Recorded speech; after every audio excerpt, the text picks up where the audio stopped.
I'm so excited today. We have a new friend, someone that when we met, I was just like, oh my gosh, who is this human? Need to know more. And talk about building some anticipation. I had to wait about 6 months or so. I know, you weren't allowed to talk to her. I know. I was like, when do I get to speak?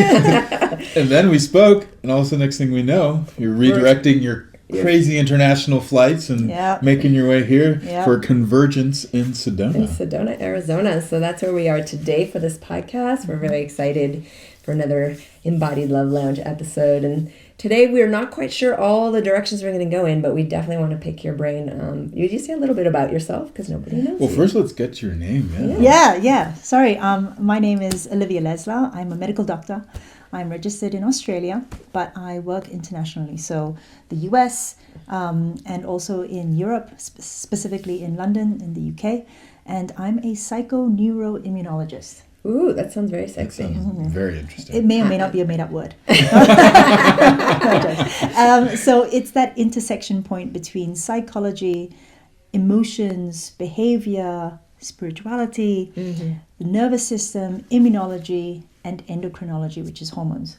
And I think you guys are very well aware that everything is connected with everything. And, you know, we know that intuitively. And unfortunately, medicine has kind of forgotten that. And so this is going back into that mind-body medicine, but making sure that we absolutely pin down the hard science, because that is how you advance the science of this, right? Yeah, and it's actually what Aaron and I have been wanting to do with our work as well. Is it our whole industry? Our whole industry is a bit too woo, or it's a bit too medical. It has like either woo-ness or like over clinical. Yeah, and you on top of that, you layer that it's taboo. It's taboo, and then So what I'd love to talk about, I think one of the things I would love to jump in is STIs in this conversation. So that's sexually transmitted infections, correct? And there's so much stigma, and yet almost everybody has one form or another, and it can be like yeast infection. So we're going to talk about that. I would love to talk about that because it affects everybody. It affects how good your sex is because there's inflammation. There can be pain from that. There can be so much shame around it.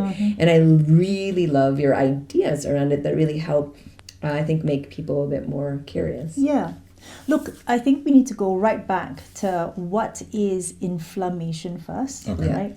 So inflammation is what happens when you cut yourself, for example, and then you get this redness, this swelling, this itching, this pain. Inflammation is a way for the body to signal to the immune system, hey, come here and help me out. Help me repair. So it's like a little neon light. We need help. Right, exactly. In other words, it's protective, it's regenerative, it's reparative in the short term. I think a lot of us understand that chronic diseases, type 2 diabetes, cardiovascular disease, neurodegeneration is inflammation that's gone on for too long, and your regular cells wind up suffering as well. So is this so important? Because so many people immediately go, no, inflammation is the enemy, we need to eliminate it. Right, antioxidant. You can actually over-antioxidize someone. Right? Correct. You can also over-alkalinize someone because you need a level of acidity as well. Right. And I think the one thing that I've felt a real connection with you guys is that we try as much as possible to bring in healing from within. From within, yeah. Right. Because if you outsource your salvation to drugs, pills, doctors, whatever, or even a partner, or even a partner, then you're going to be yoking yourself to that which is external from you. I really love that you said that. I don't know. I'm sorry, whoever's quote this is, but years ago, somebody awesome, I heard this quote. I don't know if it was DeMartini or who it was, but they said incurable, something that is medically incurable means it's curable from within. Oh, I love that. I've never heard of that. Yeah, and it really inspired me because I had a few incurable things that I actually fully cured from within. Right. And in fact, many good healers come from a place of illness, right? Because we know what it's like to be sick. We know what it's like to struggle. And we also know what it's like to be told, oh, that's not possible, or this, that, and the other. And so when it becomes possible, all of a sudden you're like, wait, what? And then it turns your whole life upside down. Well, let's for a second just relate, because this is a podcast on sex, intimacy, and relationship. Relate, how does inflammation affect sexuality and the genitals? Yeah. So inflammation, if we know, as we've now discussed, is regenerative and protective in the short term. Okay. But what brings on that inflammation? It's going to be your immune system. But what stokes the immune system to bring on that inflammation? And it's parasites, viruses and bacteria. Okay. So my hypothesis, and this is not unfounded, there is plenty of evidence for this, that the body actually co-opts the environment, co-opts the bacteria, viruses, and parasites in the environment to bring on this inflammation. That's why all of a sudden, I don't know if you've heard of the gut-brain axis, but everyone's talking about the fact that your microbiome actually drives everything. drives everything, drives the immune system. And it's not just the microbiome of the gut. It's the microbiome of your nose, of your eyes, of your mouth, of your vagina, of your skin. And there is this communication not just between your gut and your brain, but your gut and your skin and your nose and your lungs, and so on and so forth. So I think the story we can sort of see is that actually, if we reframe these bacterial viruses as being possibly part of that ecosystem of immune neuro health, then what are these infections? What are these infections telling us? And is it so clever for us, being the alpha, apex, whatever, to be like smashing it with antibiotics? Don't want to hear your message. Don't want to hear what you have to say to me. Because I've had infections, I started reframing. Instead of STI infection, I started reframing the word infection as imbalance. Yes. Because I feel like when we address it as an imbalance, then we're like, oh, what's needed to come back into balance? And the primary step for balance is first to listen. Yeah, absolutely, 100%. And so that's why when a patient comes in with an STI or an immune issue to do with their sexual health, you guys do this, I know, and you do it brilliantly. And something that I have started to try to do in the last few years is ask them what's going on in your life. Because we constantly talk about this biopsychosocial aspect, but it's in medicine, it kind of feels like a bit of an afterthought. But actually, it should be one of the first questions that we ask. What was happening in your life when you got this STI? And it's always going to be, oh, well, I slept with this person, blah, blah, blah. But, you know, we sleep with plenty of people, and we don't always get STIs, right? Yes. So who was this person that you were sleeping with? Why did you sleep with them? What was the connection like? And actually, that's very informative. Yes. Tell us more.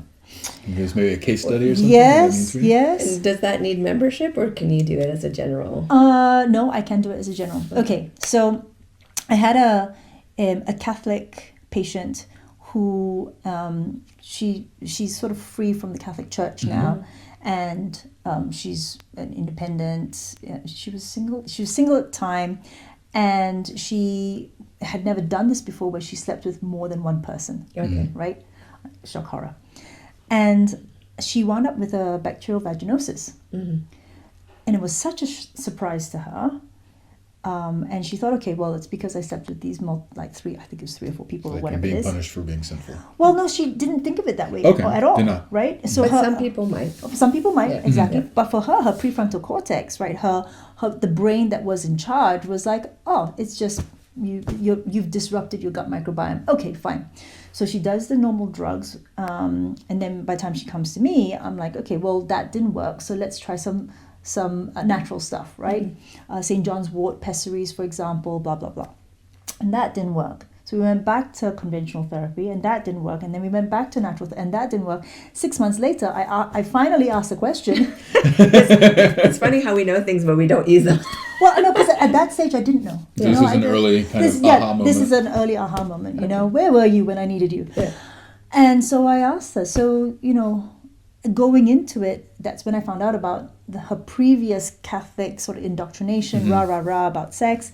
And then eventually it came to pass. It was sort of do your cells know that it's okay to sleep with more than one person? It was complete consensual, this is what you want, and blah, blah. And so we did a bit of an exercise where, even though she knows here, not an exorcism, an exercise. Yes, exactly. 2 weeks, gone. Right? And that was one of the first aha moments for me. And now I really see this in patients, and I see it in patients because I'm now looking for it. When you're looking for it and asking the questions, you're getting the answers. When you get the answers, you can put it together as this is actually something that really actually makes a huge difference in patients' sexual health, pelvic health, even just bladder health, to be honest with you. Exactly. And another little vignette is that, again, my practice is quite small, okay? But if you're thinking about inflammation being protective, I once asked, I don't know why I thought to ask it, but intuitively asked a younger woman who came in with IBD, so inflammatory bowel disease. I asked her if in the preceding 6 months before her diagnosis, if anything had happened to her, negatively, sexually down there. And she kept quiet for a bit, and she said, yeah, she'd been assaulted on campus. Okay. And so I was like, right, the body's trying to protect her. Yeah. I mean, and it's doing it through inflammation. That's right. Yeah. I mean, of course, there are lots of other factors involved, but that's why we're saying this is part of the puzzle, right? The work of Dr. Sarno. We talked about that. Yeah. Well, he was a doctor. He's the first book I ever read about that kind of stuff. Amazing. Yeah. Well, so over 60 years experience as a doctor, started to notice that psychosomatic illnesses were like an epidemic, actually, and psychosomatic doesn't mean less than. It's equal to. It's a very valid orientation to looking at imbalances in the body. But when in the book, he was referring to this area of a woman's body, her sexual area.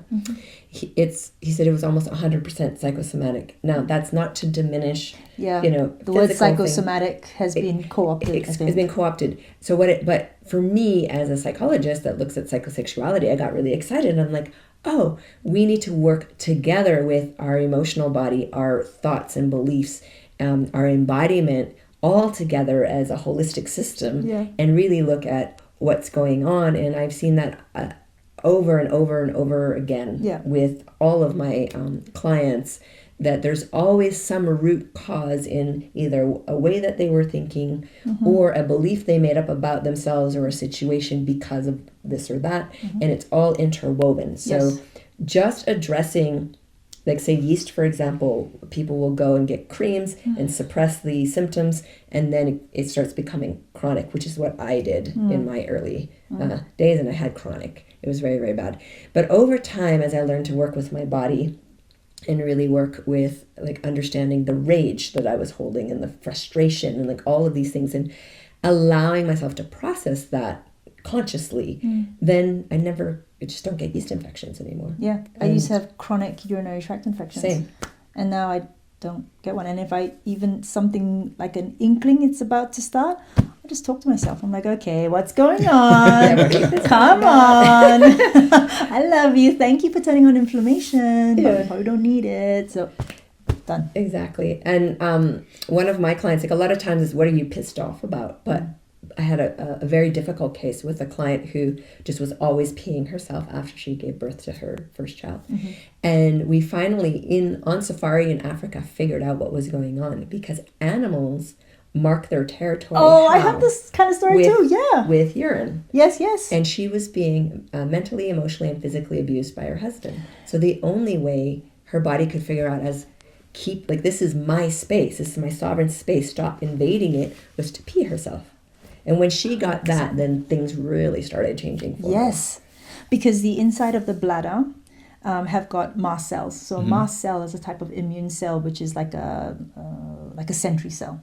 And when the mast cells get wind that there might be a threat, and in this case, it's the fact that she's got cortisol and epinephrine coursing through her body. Okay, there's a threat. And it's going to degranulate those mast cells, and histamine comes out, and then the histamine causes a mild inflammation on the inside of the bladder, causing you to have urinary tract. I'm not going to say infection, but inflammation symptoms, or interstitial cystitis is what we call it. So this is what happens to, let's use dog as an example. So when they go out for a walk and they're sort of piddling in different corners because they're marking their territory, they are exhibiting the symptoms exactly like what we would call a UTI, right? Just small little bits, and they're able to hold. But when you see an animal actually pee, it's like a Niagara Falls. Yes, exactly. They pee.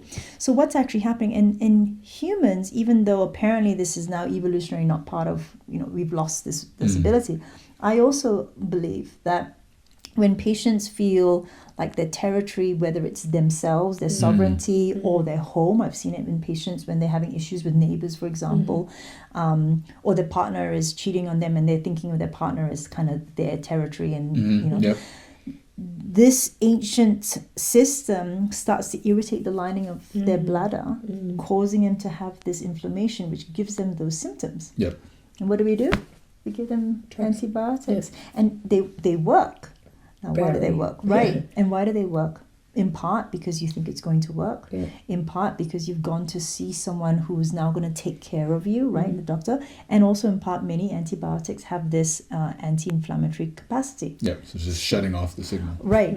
So what would you say then is the information that viruses, parasites, and bacteria are in general trying to communicate to us, for those that are listening? Well, I'm still kind of working on this theory. However, there is definitely something to be said about the fact that viruses tend to go through populations, right? And it's a really quick fire way of sending information from one part of the population to the other part of the population over vast areas. So I think it's telling you about the environment, right? So when you have sex and you catch a infection of someone, what's happening is you're actually getting information about where this male has been, what exposome or environment he's been exposed to, and you're actually getting information. I mean, that's fantastic. Yeah. And these viruses, bacteria, yeast, they also tend to expose issues with your immune system or your nervous system, where right? We have weak points more. Right. Yeah. It's challenging your immune. We want challenges to the immune system. This can be shared publicly because I'll keep it general, but I distinctly remember I had a teacher a long time ago who said I could learn higher level teachings by having sex with him. Oh. Okay. And at that point, like most people who are on this adventure and exploring, you exalt the teacher, they're the master, you want what they have, you want to be the special student that gets that special information. So, all those dynamics. And I remember driving toward going to have that connection with him, and my entire body was screaming, no! Like this really strong no. And I was like, ignored it because I was so egotistically driven motivated, I want that special thing. Now for the sex was boring. It was it was the worst. It was like nothing, and I got an STI from it. Yeah. And my body knew before, and I was just like, that's so weird. And I remember the regret, and I had to heal the relation with my body and say, okay, I'm always going to listen to you from now on. Yes, if I get this feeling that something's not right, if I'm the party pooper, I have to be the party pooper because I can't keep betraying myself. And I had to have that conversation with my body. I just want to put that out there. And if a person's, sometimes I think we do hear the messages even before we have contact with those things. And then if we don't listen, then it's almost like, okay, you didn't listen, so let's yell louder. Yes. Yeah, exactly that. Well, this also hits on another point. We talked about how psychosomatic is a phrase that's been, or a term that's been co-opted.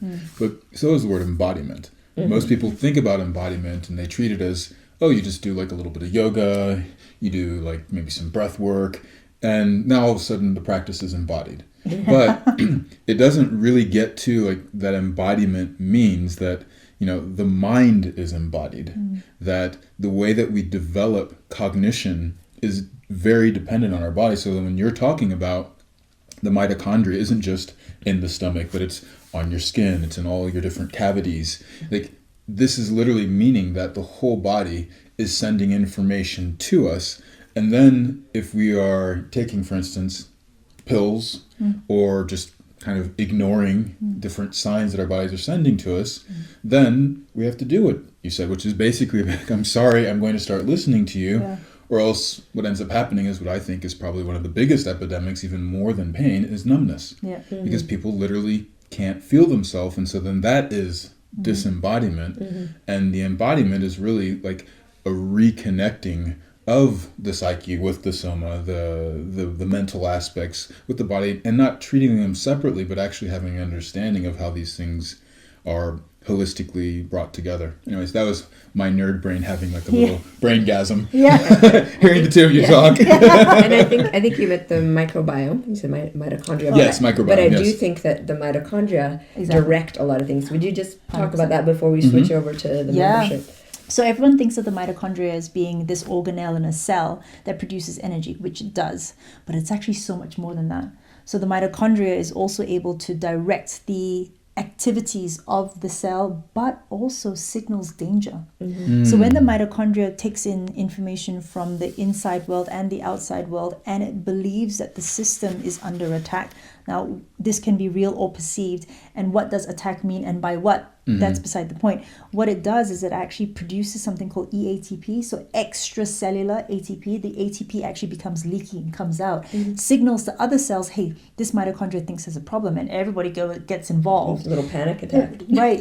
And then, have you heard of the cell danger response? Okay. So, but I don't think our listeners have. Okay. So it's a theory by Robert Navio from UC San Diego, and essentially it's about the fact that all cells, as it suffers an attack, and it can be a psychological attack, it can be toxins, whatever, it will flick from being happy to CDR1, CDR2, CDR3, and then back into being happy again. And what this means is that it is identifying issues, it is repairing, it is getting rid of those issues, and then it is making sure that everything's set, ready, done, okay, and then it goes back into being a happy cell. That sounds awesome, though, if you think about the ecosystem of that. Yes. Because life is full of challenges. Right. And so we're going to need to turn and confront those things head on. And that's what when we don't do that, then things really do come out sideways, which I'd love to talk about with you as well. But if we just look at the intelligence right down to the mitochondria. Right. The macro is almost like a mirror of the micro. Right. It's so extraordinary. Because in the CDR system, cell danger response system, if it doesn't properly remove the threat in the beginning, it gets stuck in that phase. Okay. Right. And then in different phases you can get stuck in, and it shows different disease processes. Imagine also if you're staying stuck, then as Aaron was mentioning, like dissociation would become more commonplace, numbness, or anxiety, or just constantly being on like fight flight response. Yeah, exactly. And the thing about fight flight response is that it's a very inflammatory state, right? Because inflammation is that place of being slightly heightened awareness, which is what anxiety is, right? Hypervigilance, and it's very metabolically expensive. So the cell is going to be using up more resources to be on alert. It's going to be producing more reactive oxygen species because it's cellular activity. Well, I was going to say, I find this really interesting, especially when you look at people's behavioral patterns when it comes to choosing partners, because I've seen it so many times with clients that they will continually choose the same person in a different package. And it's because they're like, well, I don't know, like the person that actually like treats me well and nice, like they don't turn me on, they're boring. Exactly. But the one guy or the woman that gives me the danger or the bitch attitude or whatever it is, it's like, oh, that gets me excited. And it's like this weird kind of interpretation of maybe it's the inflammatory reaction inside the body of the sympathetic state. Yeah. Right? It's familiar, and I get that because I went through a terrible phase where I was picking the wrong men and all just packaged up in different faces, but they were equally abusive. Yeah. Well, one of the things that I will always ask a person like that, I'll say, what's your masturbation practice?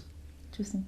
And then they will say, well, I'm like kind of just a little agitated at the end of the night, just sit there and like go at my body really quickly, and then I fall asleep and roll over. And I'd be like, can you tell me what's the sexual pattern with your partners that you're choosing? Right.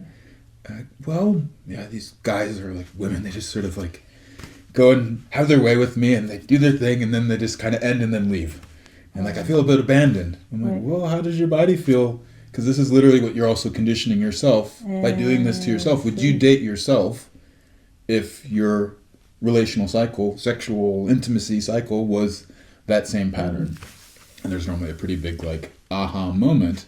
And so then looking at embodiment, you start to go, okay, well, what if we start to shift the way that you are a lover to yourself to then actually start to find that outside of yourself as opposed to just recreating it over and over again. And I love what you're bringing, because you're now also talking about like that microcosm of the science, but then with an understanding of the macro. And I feel that so many researchers and research papers and doctors, they come to very interesting conclusions. Interesting meaning I don't understand them when they're not looking at the full picture. And so it's just really relieving to hear someone such as yourself is doing that. So please, more of that.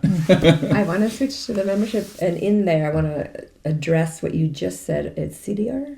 CDR. I think it might be related also to the lowering of libido, but I want to postulate about that in the membership section. Yep. So shall we switch over? Let's do it. Let's do it. To join us for the complete and explicit version of this podcast, just simply upgrade your membership and you'll get instant access.